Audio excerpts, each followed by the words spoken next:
1. Make a new comp. Make a new solid. Call it something. With the layer selected, click Pen tool. Click and drag to make a curved path. Move it till you're happy. 2. With your layer selected, Effect, Simulation, Particle System. Make the birth rate 25. Longevity 0.6. Physics, Animation Vortex. Zero out all 3 of these. On your layer, select Mask Path. Copy it. On Producer, keyframe the position. Now paste it. Test it. 3. Select your layer and open it up.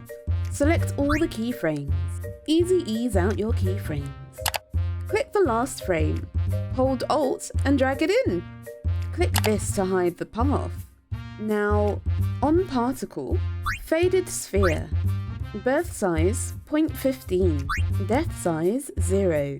Size variation 100. Opacity constant. Max opacity 100. Pick a birth and death color. In Effects, type CHO. Drag Simple Choker on. Choke to 40. In Layers, key birth rate, any number you like. And at the end, make it 0.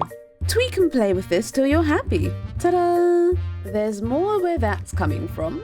Stay tuned. For more Pixie tips, don't forget to subscribe.